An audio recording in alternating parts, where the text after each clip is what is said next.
रामकृष्ण हरी माऊली. मी अश्विनी तुमचं स्वागत करते एका नवीन व्हिडिओमध्ये.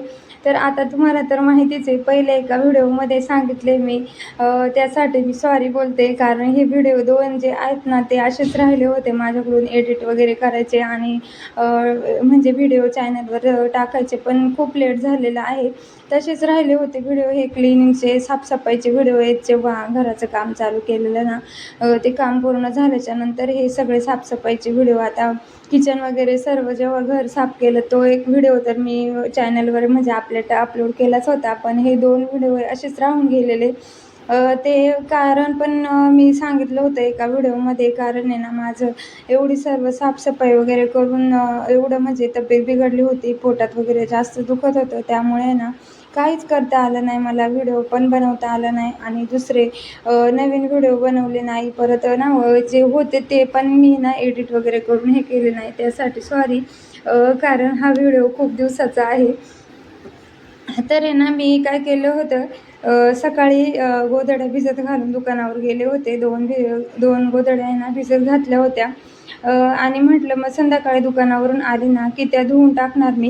म्हणजे मग कसं रात्रीचा जो माझ्याकडं एक्स्ट्राचा वेळ असतो तो पण हे होईल आणि गोधड्या पण म्हणजे नाही का, एक एक दोन दोनच करून मला धुवायला लागणार आहे. कारण माझ्याकडं वॉशिंग मशीन नाही आहे, त्यामुळं आता ह्या गोधड्यांची कसरत मला करावीच लागणार आहे, हे ठरवलं होतं मी. तर माझे ना सर्व गोधड्या एवढ्या मोठ्या आहेत ना की काय सांगू. मला एकटीला आहे ना अजिबात झेपत नाही धुवायला, पण तरी पण आहे ना मला एकटीलाच धुवावे लागतात. आता हे पोटात दुखायला तर लागले, कारण आहे ना मी ह्या पहिल्या 2-4 गोधड्या एकटीनेच धुतल्या आणि नंतर बाकीच्या म्हटलं, आता मला वाटलंच होतं पोटात माझं दुखणार आहे. मग मी यांना म्हटलं, बाबा बाकीच्या गोधड्या तुम्ही धुवू लागा. मग ते धुवू लागले मला बाकीच्या गोधड्या. त्याचे काही व्हिडिओ मी काही बनवलं नाही, काहीच नाही.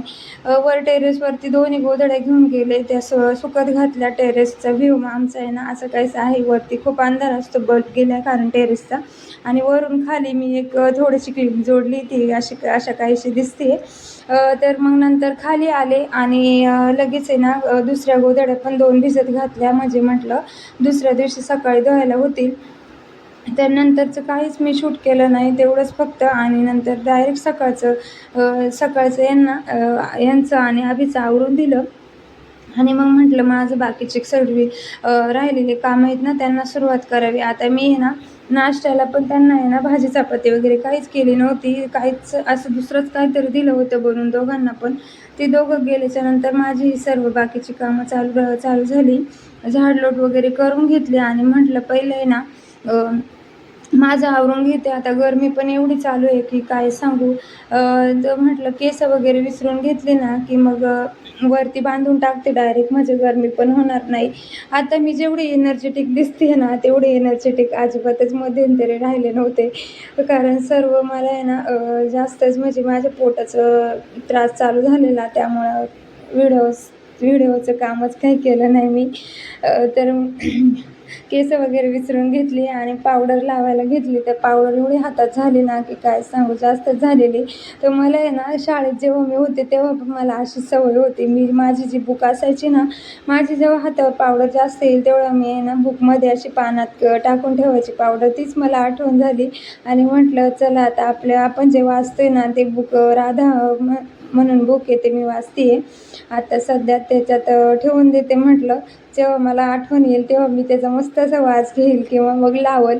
अशा हिशोबाने नंतर देवपूजा वगैरे करून घेतली आणि शांत जरा वेळ बसले. म्हटलं चहा पिऊन घेते आणि मग नंतर पुढच्या कामाला लागते. आता माझी न संपणारी साफसफाई आहे ना, खरंच काय सांगू.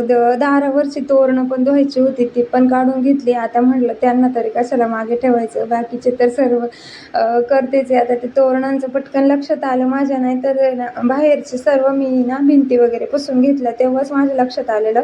पण म्हटलं जेव्हा धुणार ना आता दुसऱ्या दिवशी, तेव्हाच मी त्यांना काढून डायरेक्ट धुवून मग परत सुकून लावून देईल. ह्या हिशोबाने ते काढले नव्हते, पण पटकन सकाळी माझ्या लक्षात आलं. मग ते पण धुवून टाकले आणि जे राहिलेल्या रात्री भिजत घातलेल्या गोधड्या आहे ना त्या दोन्ही धुवून घेतल्या आणि लगेच वरती टेरेसवर म्हटलं घेऊन जाते. आता हे बादलीत गोधड्या घेऊन जायची ना मी, वरती जाऊ खाली उतर करून, आणि त्या गोधड्यांना हिसकी देऊन आहे ना माझ्या पोटात जास्त दुखायला लागलेलं. आता गावाला कसं गोधड्या धुवायला नदीवर जायचं सगळेजण असायचे. आता आमच्या गावच्या गोधड्या तर एवढ्या जास्त असायच्या ना आईच्या इकडं किंवा आजी आजीच्या, की काय सांगू, सगळेजण जायचो मस्त नदीवर मोकळ्या ढगळ्या पाण्यात धुवायचं. आता इथे एवढ्याशा जागेमध्ये नाही फिरता येत, की नाही त्यांना दणके देता येत की काय नाही. आता वॉशिंग मशीन तर आत्ता आल्यात. पहिले काय होतं, नदीवर मस्त जायचं, गोधड्या धुवायच्या, मग त्या सुकवायच्या आणि मग घरी घेऊन यायच्या असं. तर टेरेसवरती मग इथं आपल्याला कामी म्हणजे जागा पण कमी पडते आणि सर्वच म्हणजे नाही का त्रास होतो. मग ज्या रात्री गोधड्या धुतलेले होते ना, आता ही गोधडी तर खूप जाड आहे, ती सुकलीच नव्हती. मग ती पलटी केली आणि मग खाली आले. तर खाली आल्यावर पण लगेच मी माझ्या बाकीचे जे राहिलं होतं ना कपडे वगैरे धुवायची, ती धुवून घेतली. म्हटलं जर आता एकदा बसले ना की कंटाळा पण येऊन जाईल आणि पुढचे कामं माझे सगळे राहूनच जाते, कारण बरीच कामं होती आज मला. दुकानावर पण जायचं होतं. तर लगेच आहे ना लादी वगैरे पुसून घेतली, झाडलोट तर केलीच होती सकाळी. तर कपडे वगैरे सुकत घातले, लादी वगैरे स्वच्छ मस्त अशी पुसून घेतली आणि मग लागले मी स्वयंपाकाला. तर मला आहे ना भाजी चपाती वगैरे बनवायची होती. कालवण काहीच बनवलं नव्हतं मी सकाळी. अभिला यांना काहीच दिलं नव्हतं नाश्त्याला, काहीतरी थोडंसं दिलं होतं मी, ते सांगितलंच ना. तर असंच कायसं माझा दिवस चालला होता. तर फरसबी मस्त आहे ना साफ करून चिरून घेतलेली. पहिले मी मसाल्याच्या डब्यात मसाले भरून घ्यायचे होते, ते भरून घेतले. खलासनी गरम मसाला वगैरे तो भरून घेतला आणि म्हटलं मग आता चला भाजी फोडणीला देते तोपर्यंत. तर मी आहे ना फरसबीच्या भाजीला फक्त लाल तिखट आणि हळदी थोडीशी घालते आणि थोडंसं धना पावडर, नंतर चवीपुरतं मीठ घालून मस्त अशी परतून घेतली. पाणी वगैरे अजिबातच काहीच टाकायचं नाही, वाफेवरच मस्त अशी झाकण मारून शिजून घ्यायची. तर तशीच करून घेते. मग म्हटलं आता चला बारीक गॅसवरती ना भाजी शिजते तर आपण चपात्यांची तयारी करून घेऊ. पिठाचा गोळा मी मळून ठेवला होता मस्त असा, त्याला तेल लावून मऊसूत करून घेतलं. आणि मग नंतर आठवलं माझं आहे ना, असं घाई गडबडीमध्ये मला जर दुसरंच काही काम आठवलं किंवा करायची वेळ आली ना, की एवढं मला चिडचिड होती ना की माझी काय सांगू. शेंगदाण्याचा कूट संपला होता. आता आमच्या सुक्या भाज्यांमध्ये बहुतेक प्रत्येक भाजीमध्ये शेंगदाण्याचा कूट आम्हाला लागतोच. तर फरसबीच्या भाजीला पण आहे ना शेंगदाण्याचा कूट मला टाकायचा होता. तर बघते डब्यात तर शेंगदाण्याचा कूटच नव्हता. म्हटलं पहिले शेंगदाणे ना पहिले भाजून घेते आणि मग थंड करायला ठेवते. तोपर्यंत आहे ना याचं चपात्यांचे गोळे पण मी बनवून घेतले होते, तेल वगैरे लावून मध्ये आणि नंतर मग शेंगदाणे भाजलेले मी थंड करायला ठेवले आणि गॅस बंद करून डायरेक्ट भाजी पण शिजली होती ती ठेवून दिली साईडला आणि पहिले चपात्या सर्व करून घेतल्या. आता माझ्या चपात्या आहे ना पहिल्यापासूनच मोठ्या आहेत. मी तुम्हाला मागे पण एका व्हिडिओमध्ये सांगितलं होतं, मला ती सवय लागली मोठ्या चपात्या करायची. तर सर्व अशा चपात्या आहे ना मी लाटून बस अशा भाजून घेतल्या आणि मग म्हटलं बाकीचं तर काय आता काहीच राहिलेलं नाही आहे साफसफाईचं. त्या चपात्या लाटून घेतल्या आणि मग बघते तर आहे ना चपातीचा डबा पण घासायचा होता मला, म्हणून मग आहे ना मी त्या चपात्या डब्यात ना ठेवल्या.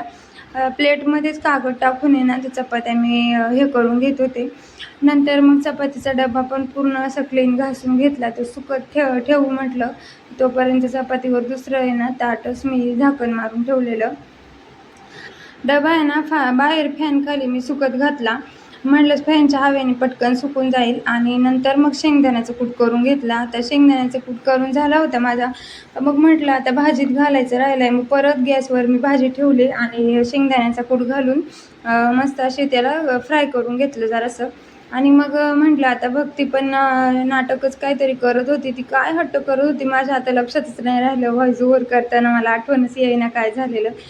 तर मी ना सब्जाचं बीज म्हणजे भिजत घातलेलं ना, तर तेच म्हटलं आता कलिंगड पण होतं फ्रीजमध्ये, मग ज्यूस करूया आणि सब्जाचं बी मस्त असतं त्याच्यात घालून थंडगार पिऊन घेऊया. तर असं माझा हिशोब चालला होता. हे असं झालं तसं झालं, हे करायचं ते करायचं. कलिंगडाचा ज्यूस मस्त लिंबू वगैरे टाकून आहे ना छान असं बनवून घेतला. आता भक्ती बघितलं कशी फुगली होती, मस्त तिचा फुगलेला. काय झालेलं मला आता एक्झॅक्टली आठवत नाही, काय माहिती तिला काय झालं होतं. व्हॉइसवर मी बऱ्याच दिवसातून करते त्यामुळे मला आता आठवतच नाही ती काय नक्की फुगली होती ते. तर तिला पण मी ग्लास भरून दिलं, म्हटलं बाळा पिऊन घे, गरम होते तुला तर मस्त थंड होईल. तर तिची अशी नाटके आहेत. आता मी काम करून करून दमले होते, मी काहीतरी तिला बोलले असेल किंवा तिला ओरडले असेल, असंच काहीतरी झालेलं. तर कलिंगडचा ज्यूस तर खूपच छान झालेला, मस्त असं मला मी ना पिऊन घेतला. आता तिला म्हटलं, "बाई तुला उठायचं तर उठ, नाही तर नको उठू." मी आपलं तिचं ज्यूस आहे ना ग्लास फ्रीजमध्ये ठेवून घेतला आणि मला आहे ना दळणं करायची होती, तेच करायला घेतली आणि बाजूला बसलेली ना, ते स्टाईलकडे बघून एवढं कौतुक वाटत होतं मला आणि एवढं छान दिसत होतं ना, की असं वाटत होतं त्याच्यावर मस्त असा हात फिरवून एन्जॉय करावं ते. कारण आपल्या घरामध्ये थोडासा जरी बदल काय झाला ना, की किती भारी वाटतं हे ना खरंच शब्दात सांगू शकत नाही. आपलं घराविषयी किती म्हणजे बायकांचं स्वप्न असतं ना, की माझं घर असं पाहिजे, तसं पाहिजे, हे केलं पाहिजे असं. छोटी-छोटी सजावट आपण घरामध्ये करतच असतो आणि ते झाल्याच्या नंतर जो काही आनंद असतो ना, ते बायकांनाच माहिती आहे असं मला तरी वाटतं. बाजरीचं दळण करायचं होतं, तेच करायला घेतलं होतं मी आणि माझं लक्ष ते स्टाईलकडे गेलं. तर म्हटलं चला तुम्हाला पण मस्त माझं जी फिलिंग आहे ती दाखवावी. तर बाजरीच्या दळणात मी तांदूळ वगैरे घालते ना, ते मस्त असं घालून घेतलं आणि सर्व साफ करून दळण तयार होतं आणि मग मटकीचं कालवण मी टाकलेलं, ते काय दाखवलं नाही मी. नंतर जेवण वगैरे करून दुकानावर गेले, तर संध्याकाळी आले तर एक पार्सल आलेलं होतं. आता हे पार्सल भक्तीलाच उघडायचं असतं प्रत्येक वेळेस.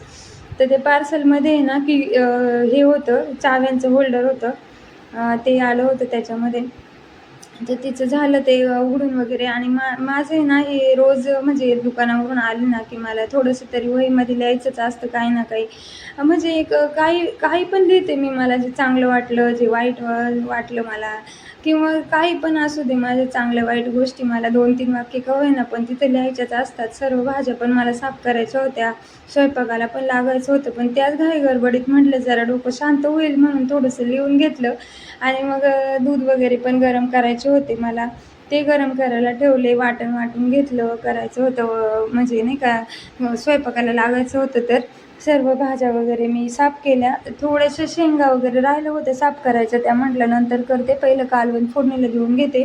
आता शेवभाजीचं कालवण करायचं होतं मला. मी काळ्या मसाल्याचं वाटण वगैरे बनवून घेतलं आणि मी काय करते, मला शेवभाजीच्या कालवणात म्हणजे जो रस्सा बनवते ना मी, त्यामध्ये ना थोडंसं काय करते, जे आपलं अंडा करी मसाला असतो बघा, तो टाकते. एवढं टेस्टी लागतो ना, की काय सांगू, मस्त एकदम भारी कालवण तर्रीदार होतं. आणि कालवण फोडणीला देताना जेव्हा मी मसाला परतून घेते ना, त्यानंतर रश्श्यामध्ये गरम पाणीच टाकते. थंड पाणी नाही टाकत अजिबात. गरम पाण्याने ना तरी मस्त एकदम येते आणि पटकन उकळी येते त्याला. तर रस्सा तयार होता, फक्त शेव टाकायची बाकी होती. म्हटलं थोडं पूर्ण गॅस बंद केला ना, की मग शेव टाकते, म्हणजे जेणेकरून त्याचं पूर्ण आहे ना त्याच्यात मेल्ट नाही होणार. तर शेंगा ज्या साफ करायच्या होत्या त्या करून घेतल्या आणि मग नंतर भाकरीची तयारी करून घेतली. म्हणलं आता भाकरी करून घेते आणि व्हिडिओचा पण शेवट मी इथेच करते. व्हिडिओ आवडला असेल तर लाईक, शेअर, सबस्क्राईब नक्की करा चॅनलला आणि कमेंट करा.